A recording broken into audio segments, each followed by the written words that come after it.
ओम शांति। आज के इस विशेष विचार सागर मंथन में हम कुछ बहुत ही गहराइयों वाली बातों पर चर्चा करने वाले हैं। हाँ बिल्कुल। ओम शांति। और आज का विषय सच में बहुत ही दिलचस्प होने वाला है। है ना? मतलब कभी कभी मैं सोचता हूँ, कल्पना कीजिए एक ऐसे विशाल थिएटर की, जहां एक बहुत ही शानदार और बेहद का नाटक चल रहा है। हम्म। मंच पूरी तरह सजा हुआ है, सारी लाइट्स ऑन हैं, और जितने भी कलाकार हैं ना, वो अपने अपनी भूमिकाएं पूरी शिद्दत से निभा रहे हैं। सही कहा। बिल्कुल डूबे हुए हैं अपने रोल में। वही तो। लेकिन यहाँ एक बहुत बड़ी समस्या खड़ी हो गई है। यह नाटक इतना लंबा चल गया है ना, मतलब सदियां बीत गई हैं, कि सारे कलाकार ये भूल ही गए हैं कि वे केवल अभिनय कर रहे हैं। अरे बाप रे, ये तो बहुत ही गहरी बात कह दी आपने। हाँ, मतलब वे अपने उन मंचीय किरदारों को ही अपनी असली और एकमात्र पहचान मान बैठे हैं। मंच के बाहर उनका कोई असली घर भी था, उनकी कोई वास्तविक पहचान थी।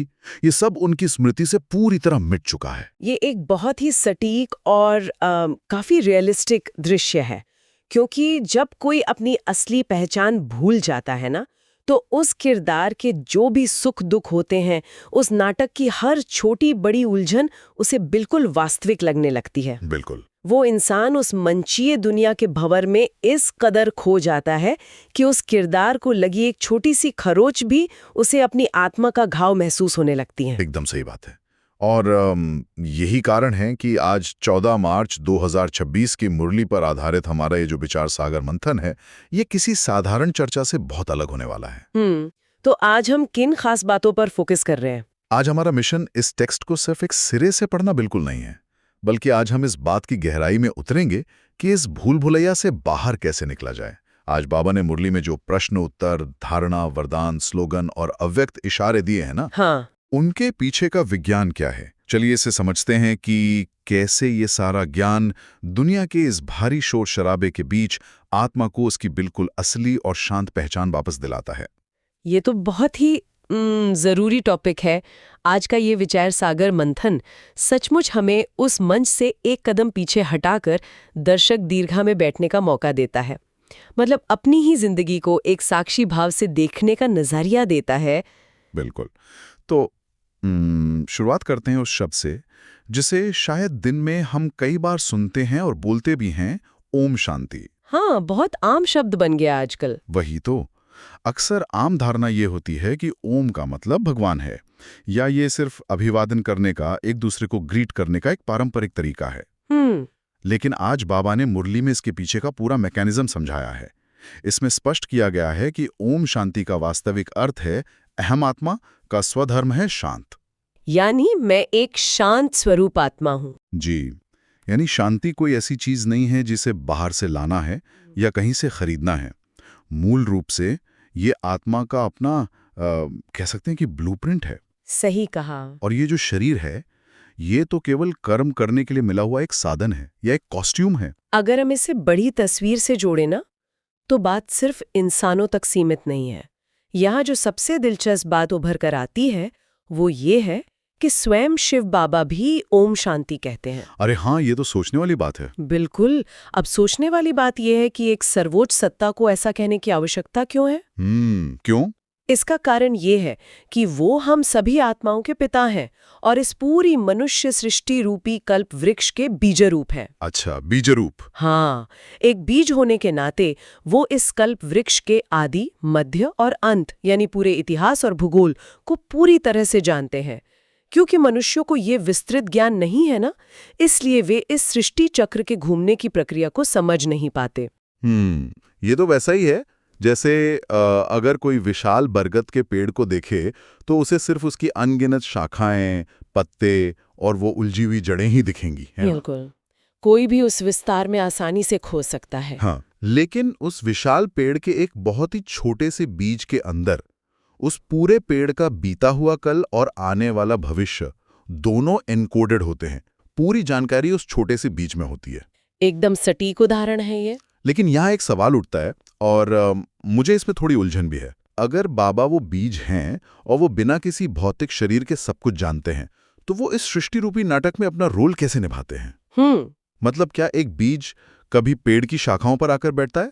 ये एक बहुत ही शानदार सवाल है और सच कहूं तो यही इस आध्यात्मिक ज्ञान की सबसे बड़ी कुंजी भी है। बाबा का अपना कोई भौतिक शरीर नहीं है, ये सच है। इसीलिए आज मुरली में ये स्पष्ट किया गया है कि वे अपना रोल सिर्फ इस पूरे चक्र में एक ही बार, इस संगम युग में निभाते हैं। सिर्फ संगम योग में? हाँ, वे ब्रह्मा के तन का आधार लेते हैं। यानी एक तरीके से वे मंच पर आते तो हैं, लेकिन अपना कॉस्ट्यूम लेकर नहीं, बल्कि एक माध्यम का उपयोग करके। अच्छा, मतलब एक किराए का शरीर। जी, उनका नाम शिव है और वे यहाँ आकर मनुष्यों को उनकी वर्तमान स्थिति का एक बहुत ही सटीक रियलिटी चेक देते हैं। और वो रियलिटी चेक काफी कड़ा भी है। आज मुरली में इंसानी स्थिति पर जो टिप्पणी की गई है ना, वो सच में सोचने पर मजबूर कर देती है। हाँ, वो शक्ल और कर्तव्य वाली बात ना। बिल्कुल। बाबा ने कहा है कि शक्ल तो इंसानों जैसी है, लेकिन चेतना इतनी गिर चुकी है कि कर्तव्य बिल्कुल बंदरों जैसे हो गए, 5 विकारों के वशीभूत होकर। और इसी संदर्भ में रावण के राज्य का जिक्र आता है। कहा गया है कि ये सारी दुनिया अब बेहद की लंका बन चुकी है। सही बात है। हम हमेशा रामायण में लंका को एक भौगोलिक स्थान मानते आए हैं ना, कि कोई जगह है, लेकिन पूरी दुनिया का लंका बन जाना, ये एक बहुत ही गहरा मनोवैज्ञानिक दृष्टिकोण है। बिल्कुल। बेहद की लंका का अर्थ है कि पूरी मानव जाति इस समय देह अभिमान और उसके साथ आने वाले विकारों के प्रभाव में है। ये कोई एक द्वीप नहीं है, ये एक वैश्विक चेतना का स्तर है जहां हर तरफ अशुद्धि है, रावण का राज्य है। यहां बात सच में दिलचस्प हो जाती है, क्योंकि अगर हम भारत की परंपराओं को देखें तो हर साल दशहरे पे रावण को जलाया जाता है ना? हाँ, बिल्कुल जलाते हैं। ये परंपरा सदियों से चली आ रही है। लेकिन मुरली में एक बहुत ही तार्किक सवाल उठाया गया है कि किसी को ये नहीं पता कि रावण आखिर पैदा कब हुआ। किसी को नहीं पता। अब मेरा सवाल यह है कि अगर हम सभी एक्टर हैं और ये सिर्फ एक बेहद का नाटक है, तो हमें ये क्यों याद नहीं रहता कि आधा कल्प बीतने के बाद रावण ने आकर भारत को इस चेतना को पतित बना दिया? ये विस्मृति, मतलब ये भूलने की बीमारी इतनी गहरी क्यों है? ये विस्मृति ही तो इस बेहद के नाटक को असली बनाती है। जरा सोचिए, अगर किसी एक्टर को हर पल ये याद रहे कि वो सिर्फ एक्टिंग कर रहा है, तो क्या वो कभी किसी दुखद सीन में असली आंसू बहा पाएगा? अरे हाँ, फिर तो एक्टिंग बिल्कुल नकली लगेगी। वही तो। आधा कल्प यानी सतयुग और त्रेता युग तक आत्माएं अपने असली शुद्ध स्वरूप में थीं। वहां कोई लंका नहीं थी। लेकिन जैसे ही द्वापर युग से देह अभिमान शुरू हुआ, आत्मा ने अपने कॉस्ट्यूम को यानी शरीर को ही अपनी पहचान मान लिया। इस पूर्ण तादात्म्य के कारण ही वो विस्मृति आई। मतलब आइडेंटिफिकेशन इतना गहरा हो गया। जी, और इसीलिए उस परम पिता को इस संगम युग पर आकर ये याद दिलाना पड़ता है कि मैं भी एक एक्टर हूं और तुम सभी एक्टर हो। अब घर चलने का समय आ गया है। क्या बात है। और इसी भूली हुई याद को वापस जगाने के लिए योग की आवश्यकता होती है। आज मुरली के प्रश्नोत्तर वाले हिस्से में योग को लेकर एक बहुत ही गहरी चर्चा है। हाँ, रूहानी और जिस्मानी योग के बारे में। जी, अक्सर लोग योग का मतलब सिर्फ शारीरिक आसन या सन्यासियों के पहाड़ों पर जाने को समझ लेते हैं, लेकिन बाबा ने रूहानी योग और जिस्मानी योग के बीच का फर्क बहुत स्पष्ट किया है। कहा गया है कि सन्यासियों का योग जिस्मानी है क्योंकि वे ब्रह्म तत्व से योग लगाते हैं। और यहाँ ब्रह्म तत्व को समझना बहुत जरूरी है। कई दर्शनों में ब्रह्म तत्व को ही सर्वोच्च मान लिया जाता है ना? हाँ, अक्सर लोग ब्रह्म को ही भगवान मान लेते हैं। बिल्कुल। लेकिन आज के विचार मंथन में ये बिल्कुल साफ किया गया है कि ब्रह्म तत्व केवल एक निवास स्थान है, आत्माओं का घर है जिसे परम धाम कहा जाता है। वो कोई सुप्रीम या चेतनायुक्त परमात्मा नहीं है। अब आप ही बताइए, आप एक घर से योग कैसे लगा सकते हैं? योग यानी संबंध तो एक चैतन्य पिता से ही लगाया जा सकता है। सच्चा राजयोग केवल रूहानी बाप ही सिखा सकते हैं।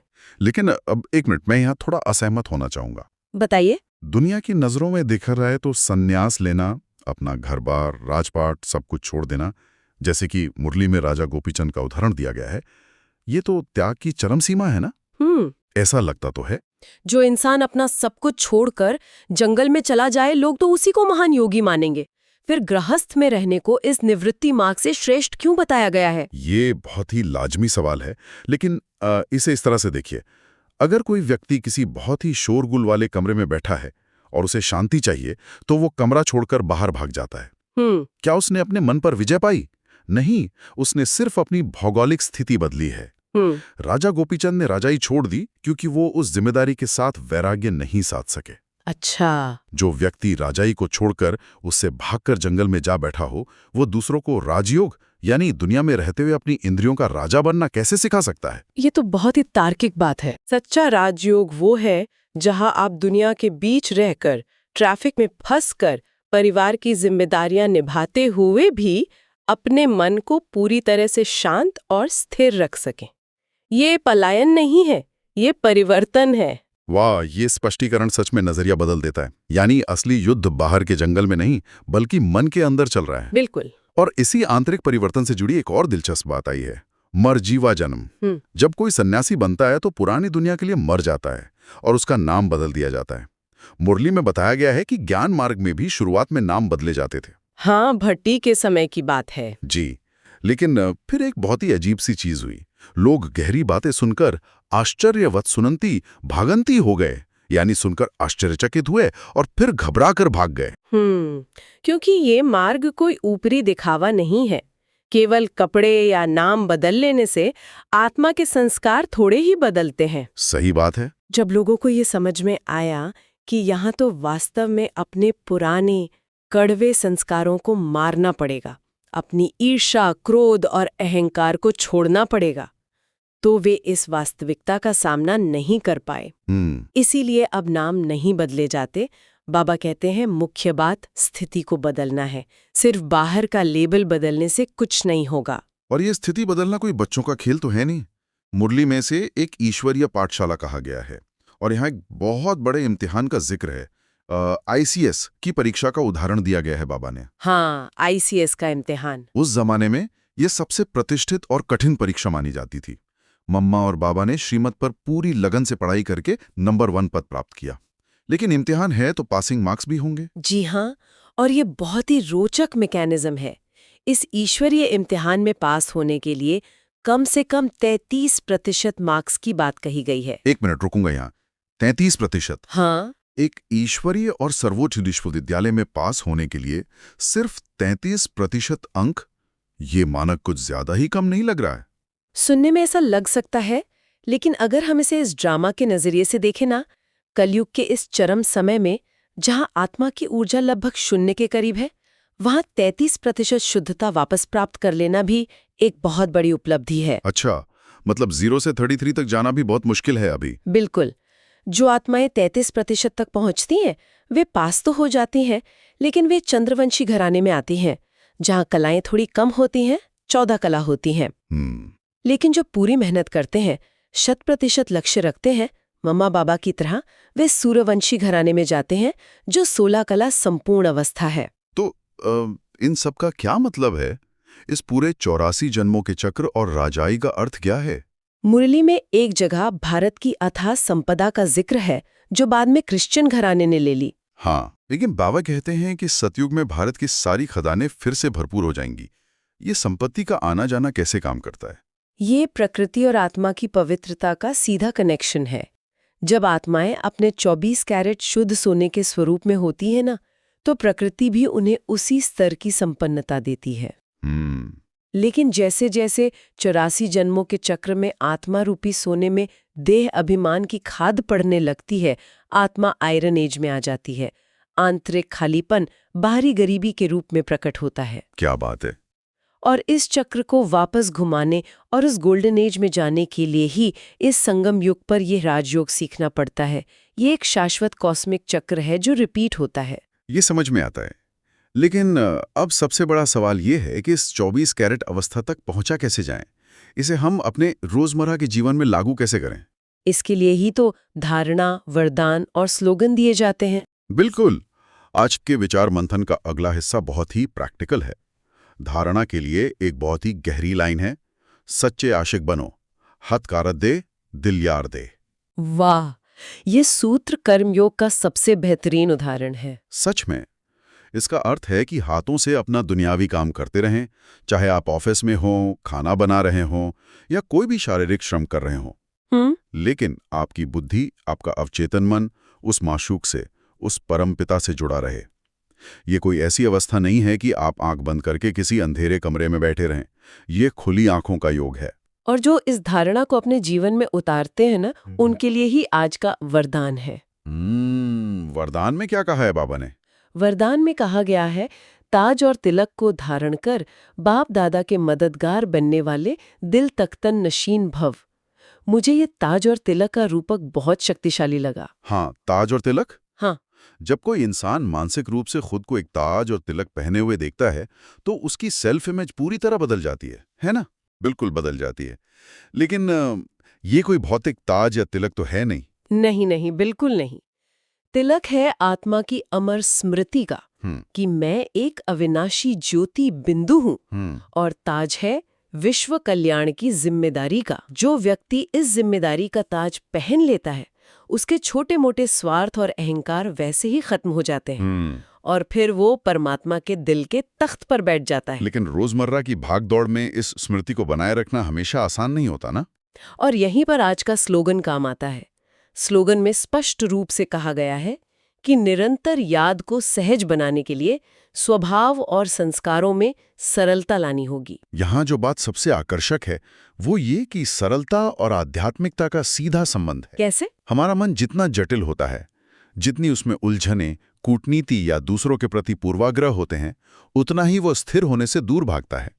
जटिलता हमेशा अहंकार से पैदा होती है। बहुत गहरी बात है। जब हम बच्चों जैसी सरलता ले आते हैं तो वो ईश्वरीय कनेक्शन बिना किसी नेटवर्क इशू के जुड़ जाता है। बिल्कुल सही।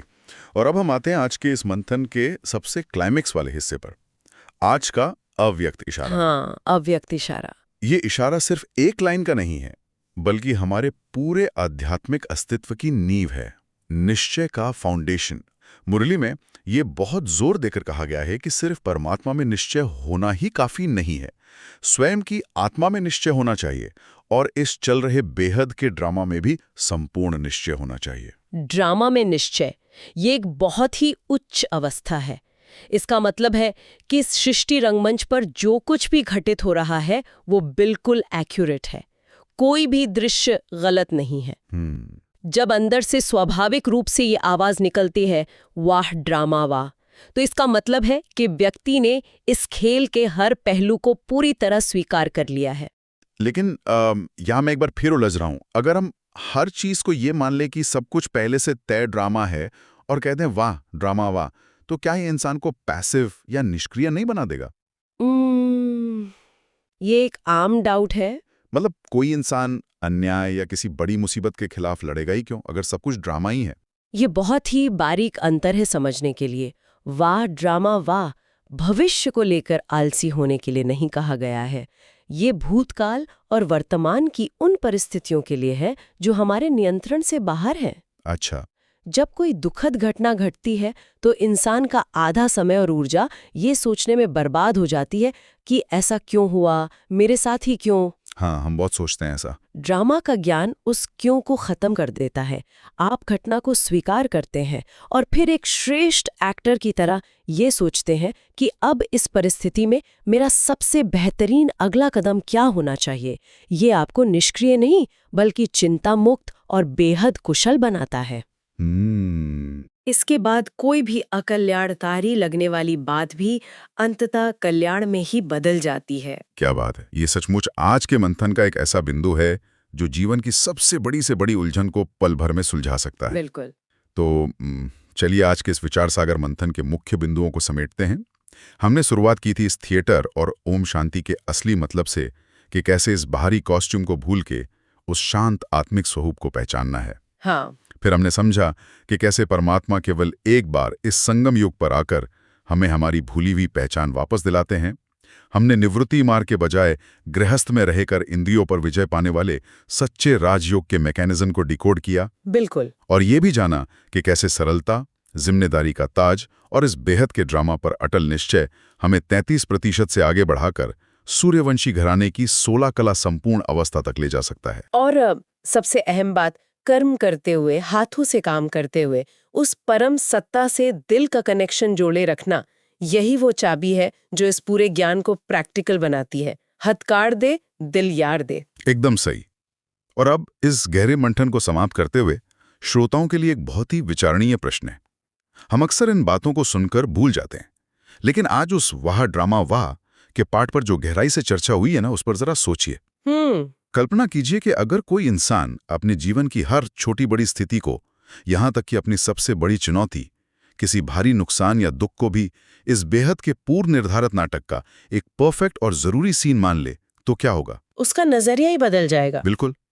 क्या उस इंसान के काम करने, सोचने और चुनौतियों पर प्रतिक्रिया देने का तरीका रातों रात नहीं बदल जाएगा? अगर वो विस्मृति का पर्दा हमेशा के लिए हट जाए, तो जो शांति मिलेगी वो कितनी असीमित होगी। सच में, ये नजरिया किसी भी भारी से भारी परिस्थिति को हल्का कर देने की ताकत रखता है। अपने भीतर के उस एक्टर को देखना शुरू करना, जो इस संगम युग के मंच पर अपना सबसे बेहतरीन पार्ट प्ले कर रहा है, बिना किसी तनाव के, यह अपने आप में जीवन की सबसे बड़ी उपलब्धि है। जब किरदार और आत्मा का भेद स्पष्ट हो जाता है ना, तो सिर्फ और सिर्फ अभिनय का आनंद रह जाता है। बिल्कुल। इसी खूबसूरत और सशक्त विचार के साथ आज के इस विचार सागर मंथन को हम यहीं विराम देते हैं। अपने उस शांत रूहानी स्वरूप की स्मृति में टिके रहने का अभ्यास चलता रहे। ओम शांति। ओम शांति।